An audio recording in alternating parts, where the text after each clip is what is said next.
دین کی معلومات کے لیے چینل کو سبسکرائب کریں۔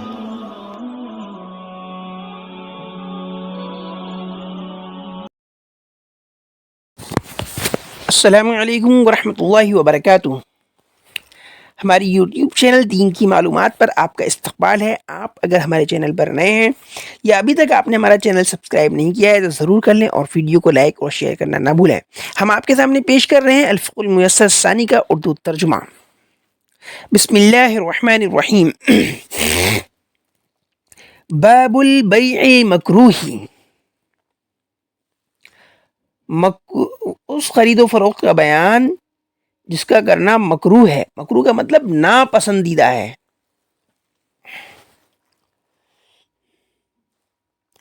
اذا نہی عن البیع بقبح مجاور به لا بقبح متصل به فهذا البیع مکروہ وليس بباطل ولا فاسد۔ یہاں پہلے مجاور اور متصل کا مطلب سمجھ لیں۔ مجاور کہتے ہیں برابر کی چیز کو، جو برابر میں رکھی ہو لیکن چمٹی ہوئی نہ ہو، چپکی ہوئی نہ ہو، اس طرح سے جڑی ہوئی نہ ہو کہ وہ کسی چیز کا حصہ معلوم ہو، الگ ہو لیکن ہو برابر میں۔ اسی سے لفظ پڑوس بنائے، جار مانے پڑوس، کیونکہ پڑوسی برابر میں ہوتا ہے۔ اور دوسرا لفظ متصل۔ متصل کا مطلب ہے کہ کسی چیز کا اس طرح سے برابر ہونا کہ وہ چیز اس سے ملی ہوئی ہو، چمٹی ہوئی ہو، چپکی ہوئی ہو اور اس کو الگ نہ کیا جا سکتا ہو۔ الگ کرنے کا مطلب ہو توڑنا۔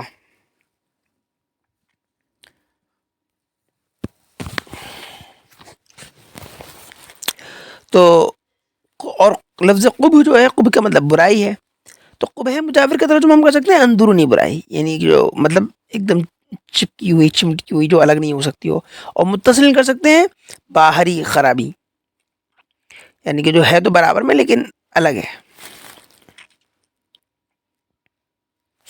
تو جب خرید و فروخت سے منع کرنے کی وجہ قبح مجاور ہو، یعنی کہ اندرونی خرابی ہو، نہ کہ قبح متصل، یعنی کہ باہر کی خرابی، یعنی کہ جب خرید و فروخت سے منع کرنے کی وجہ کیا کہتے ہیں اندرونی خرابی ہو، باہری خرابی نہ ہو، تو ایسی خرید و فروخت کا معاملہ مکروہ ہوگا، باطل اور فاسد نہیں ہوگا۔ باطل وہ معاملہ ہوتا ہے کہ جس کے اندر جو ہے کہتے ہیں معاملہ بالکل کینسل ہوتا ہے اور اس کو کینسل کرنا ضروری ہوتا ہے، پیسے واپس کرنے ہوتے ہیں، سامان بھی واپس کرنا ہوتا ہے وہ۔ اور فاسد وہ معاملہ ہوتا ہے جس کو کینسل کرنے کا آپشن دونوں کے پاس ہوتا ہے لیکن اس کو کینسل کرنا ضروری نہیں ہوتا ہے، تھوڑی سی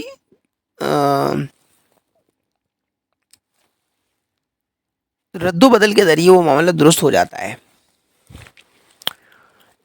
جس میں کہ سامان تو جو ہے کہتے ہیں بک جاتا ہے، البتہ اس کی جو ہے قیمت جو ہے ادا کرنی پڑتی ہے جو مارکیٹ ویلیو ہوتی ہے بے فاسد کے اندر۔ اور بے مکروہ وہ ہوتی ہے جس کے اندر فسخ کرنا واجب نہیں ہوتا ہے اور نہ ہی کسی کے پاس آپشن ہوتا ہے اس کو فسخ کرنے کا، البتہ اس طرح سے معاملہ کرنے سے گناہ ملتا ہے کیونکہ یہ مکروہ ہے، شریعت میں ناپسندیدہ ہے۔ وَمِمَّا يَلِي بَعْضُ أَمْثِلَةِ هَذَا الْبَيْعِ، اب یہ مندرجہ ذیل میں بے مکروہ کی کچھ مثالیں دے رہے ہیں۔ نمبر 1، بے مکروہ کی ایک قسم ہے النجش۔ نجش، نجش کے لغوی معنی تو ہیں چھپی ہوئی چیز کو کریت کر نکالنا، لیکن یہاں اسلامک اکنامک کی اصطلاح میں اس کا مطلب ہے وَهُوَ أَن يَزِيدَ فِي الثَّمَنِ وَلَا يُرِيدُ الشِّرَاءَ لِيُرَغِّبَ غَيْرَهُ۔ نجش کہتے ہیں کہ قیمت میں زیادتی کرنا تاکہ دوسرے لوگوں کو اس میں رغبت پیدا ہو اور خود اس کے خریدنے کا ارادہ نہ ہو، تو اسے کہتے ہیں نجش۔ یعنی آپ اس کو اس طرح سمجھیے جیسے کہ کوئی دکاندار ہے، دکاندار کے پاس جب کسٹمر آتا ہے کوئی سامان خریدنے کے لیے اور وہ سامان کی قیمت جو ہے 10 روپے لگا رہا ہے، اسی وقت جو ہے دکاندار کا ہی کوئی آدمی آتا ہے اور وہ کہتا ہے کہ یہ چیز تو بہت اچھی ہے، آپ مجھے جو ہے یہ مجھے دے دو، اور میں اس کے 12 روپے دینے کے لیے تیار ہوں۔ تو جب کسٹمر دیکھے گا بھائی یہ تو 12 میں اس کو لے کے جا رہا ہے اور میں 10 میں نہیں لے رہا، تو وہ لے جائے گا اس کو۔ تو اس طرح سے جو اس کو کسٹمر کو کیا ہے دھوکہ ملا، حالانکہ جس نے 12 کی قیمت لگائی اس کا لینے کا ارادہ نہیں تھا، بس اسے یہی دکھانا تھا کہ یہ چیز بہت اچھی ہے اور دیکھو میں 12 میں لے رہا ہوں، تو تم جو ہے اس کو 10 میں لے لو۔ تو سامنے والا کسٹمر والا جو ہے کہتے ہیں وہ چیز کو خرید لے، اس کے لیے جو ہے دوسرے آدمی کا قیمت بڑھا کے بولنا یہ جو ہے نجش ہے، کیونکہ یہ دھوکہ ہے، اس لیے ناپسندیدہ ہے، گناہ ملے گا اس طرح کے معاملے میں۔ البتہ خریدی ہوئی چیز کا جو ہے خریدنے والا مالک ہوگا اور بیچنے والا قیمت کا مالک ہوگا، کیوں ہوئی تجارت ہے۔ نمبر 2، الصوم على صوم غيره وهو ان يتراضى البائع والمشتري بثمن فيجيء آخر ويدفع الى المالك اكثر او مثله۔ دوسرے کے بھاؤ پر بھاؤ کرانا، یعنی کسی نے کوئی سامان خریدنے کے لیے جو ہے ایک قیمت طے کی اور بیچنے والا خریدنے والا دونوں اس پر راضی ہو گئے، اتنے میں کوئی دوسرا شخص آتا ہے اور کہتا ہے کہ میں اس سے زیادہ کی قیمت دے رہا ہوں، آپ مجھے دے دیجیے، اور پھر دکاندار اس کو دے دیتا ہے زیادہ قیمت کی وجہ سے، تو یہ غلط ہے۔ تو الصوم علی صوم غیرہ کی تو کوئی وضاحت یہ کر رہے ہیں کہ وہ یہ ہے کہ بیچنے والا اور خریدنے والا ایک قیمت پر راضی ہو جائے، یعنی دونوں نے مول بھاؤ کر کے ایک قیمت طے کر لی کہ بھئی یہ چیز جو ہے ہم 10 روپے میں ڈن ہے، تو بیچنے والا 10 روپے میں دینے کے لیے تیار ہوتا ہے، لینے والا 10 میں لینے کے لیے تیار ہوتا ہے۔ اسی وقت کیا ہوتا ہے کہ دوسرا شخص آتا ہے اور وہ مالک یعنی اس دکاندار کو 10 روپے سے زیادہ، یعنی جو قیمت طے ہوئی ہے اس سے زیادہ یا اتنا ہی دے دیتا ہے اور کہتا ہے کہ یہ چیز اس کو دینے کے بجائے مجھے دے دو۔ تو اس طرح سے اگر دکاندار جو ہے اپنے پہلے کسٹمر کو چھوڑ کے دوسرے کسٹمر کو اس وجہ سے دے دے کہ وہ زیادہ قیمت دے رہا ہے، تو یہ خرید و فروخت کا معاملہ مکروہ ہوا۔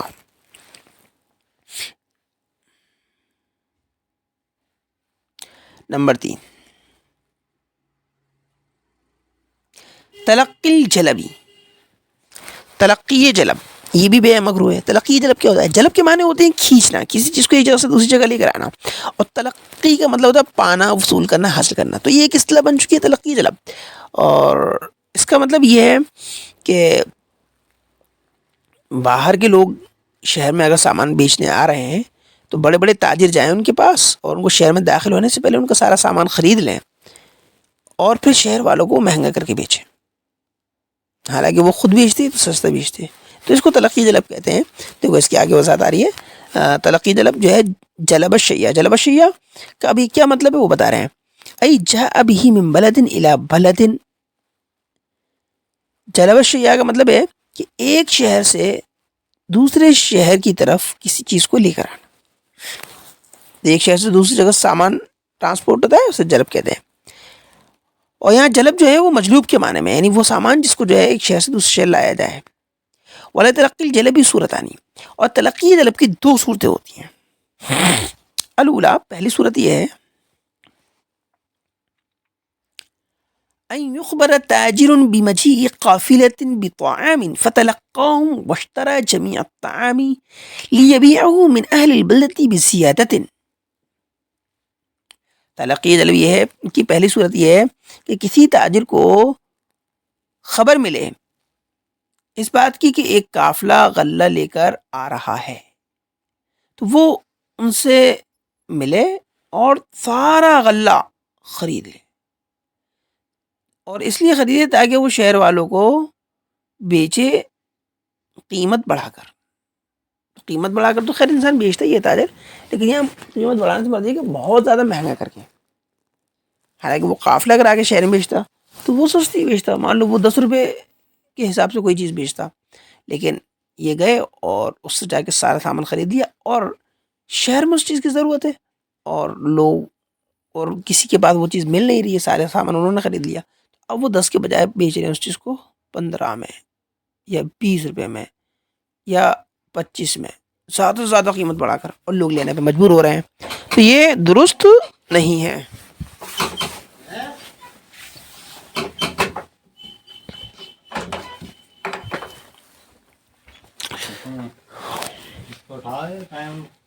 الثانیۃ دوسری قسم ان یشتری منهم بارخص من سعر البلد وهم لا يعلمون بالسعر. تلقی طلب کی دوسری صورت یہ ہے کہ قافلے والوں سے شہر کے ریٹ سے کم پر خرید لے جبکہ قافلے والوں کو ریٹ کے بارے میں معلوم نہ ہو. یعنی کہ کوئی قافلہ آ رہا ہے سامان بیچنے کے لیے تو ان سے جو ہے کیا کہتے ہیں ان کو بتایا جائے کہ بھائی یہ چیز جو ہے شہر میں 5 روپے کے حساب سے بک رہی ہے, آپ مجھے 5 کے حساب سے دے دو, حالانکہ وہ شہر میں جو ہے 10 روپے کے حساب سے بک رہی تھی. تو ان کو دھوکہ دیا, ان کو 5 روپے بتایا, حالانکہ وہ بک رہی تھی وہ 10 کے حساب سے اور ان کو معلوم نہیں تھا.